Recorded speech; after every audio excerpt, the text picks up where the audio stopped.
Assalamualaikum warahmatullahi wabarakatuh.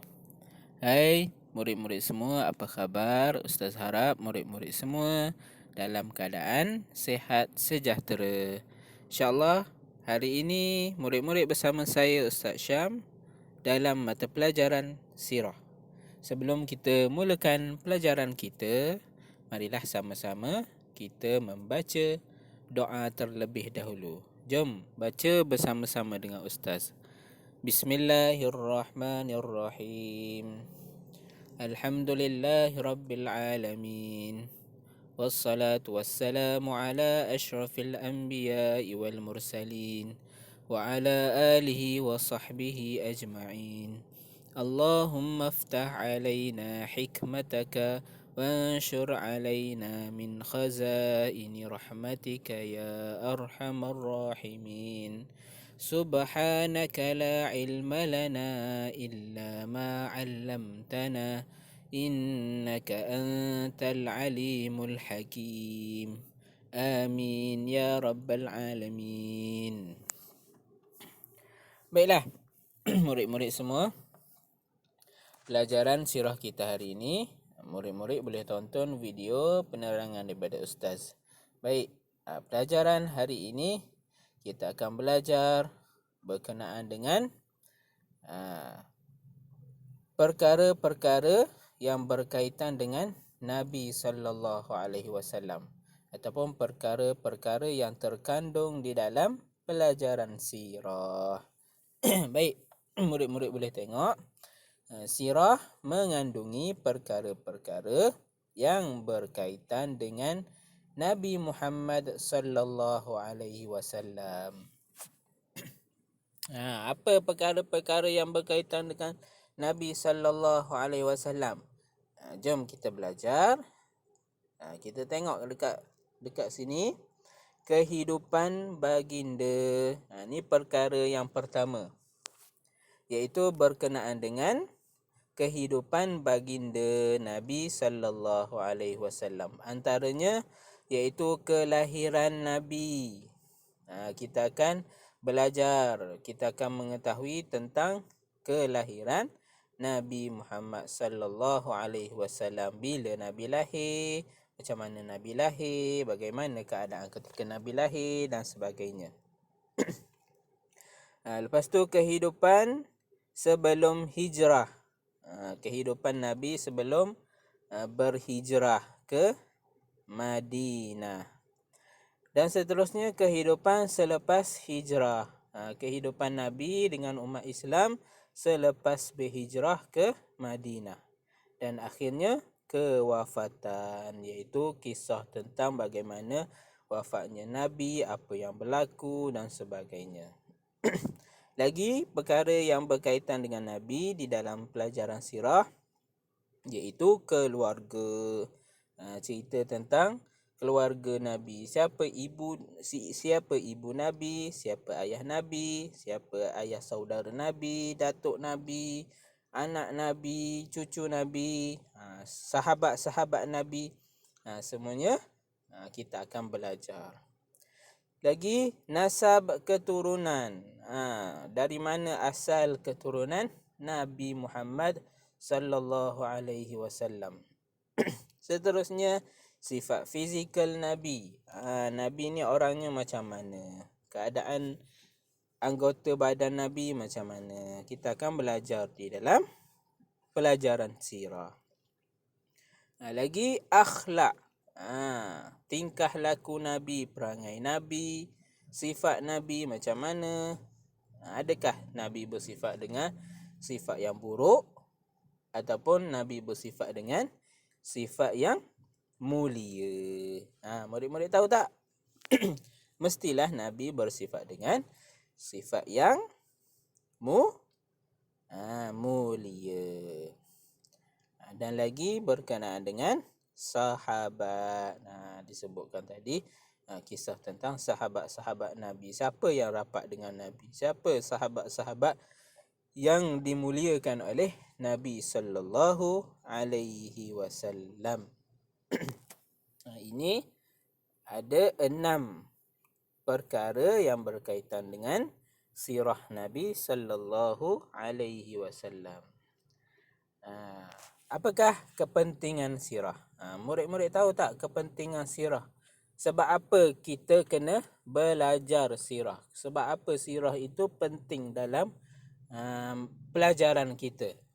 Dalam banyak-banyak kita belajar jawi, belajar akidah, belajar ibadah, belajar bahasa Arab. Kalau kat sekolah macam-macam lagi belajar. Tapi kita tak boleh lupa, kita tak boleh tinggal belajar tentang sirah Nabi sallallahu alaihi wasallam. Sebab apa? Murid-murid tahu tak? Kalau murid-murid tak tahu, jom kita tengok video ni. Tengok. Gambar ni iaitu berkenaan dengan pentingnya sirah. Sebab apa? Yang pertama, mengetahui sirah Nabi Muhammad sallallahu alaihi wasallam yang sahih, iaitu yang benar, yang dicerita oleh ulama-ulama berdasarkan hadis, berdasarkan cerita-cerita daripada sahabat-sahabat sehinggalah ke kita hari ini. Seterusnya, sirah menjadi salah satu sumber hukum dalam Islam. Kita di dalam Islam ada hukum-hukum. Macam mana kita nak dapat hukum tu halal, hukum ni haram? Semuanya berpandu dengan sirah Nabi Muhammad sallallahu alaihi wasallam. Sebab itulah pentingnya kita mempelajari sirah.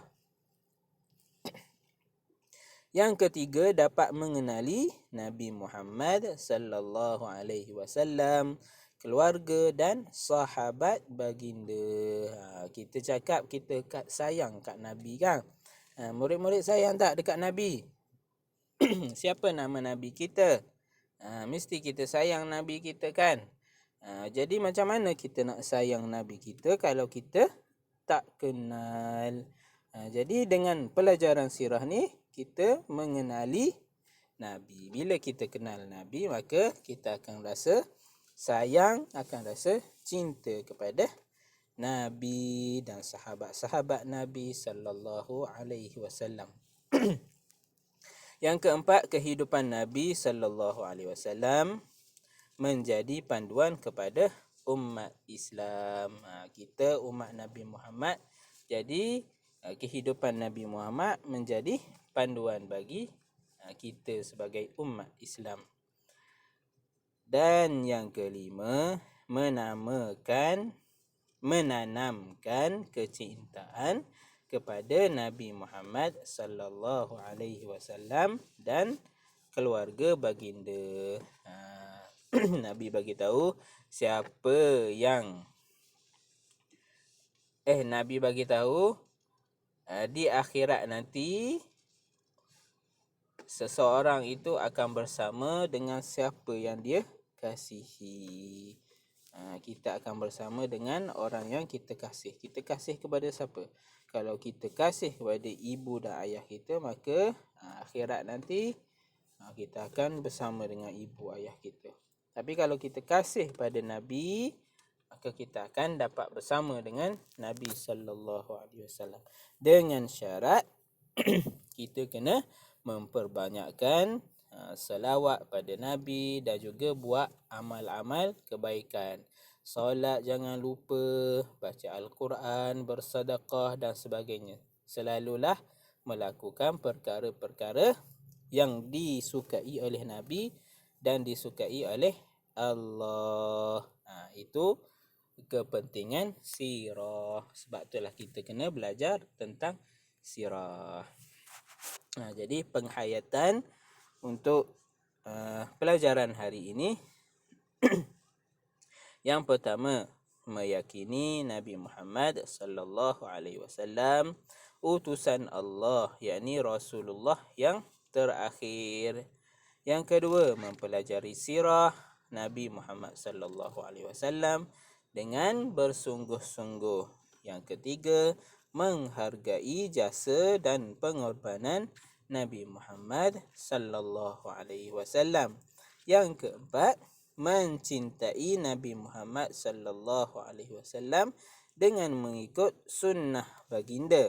Dan yang kelima, menjadikan sirah Nabi Muhammad sallallahu alaihi wasallam panduan dalam kehidupan seharian kita.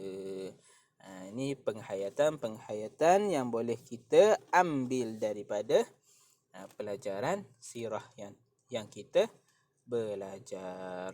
Jadi insya-Allah banyak lagi perkara-perkara di dalam sirah ni kita akan belajar di dalam pelajaran yang akan datang.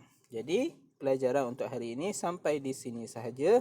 Ustaz harap murid-murid semua dapat memahami apa yang telah Ustaz terangkan ini. Baiklah, sampai di sini sahaja. Terima kasih kepada murid-murid semua. Selamat belajar. Assalamualaikum warahmatullahi wabarakatuh.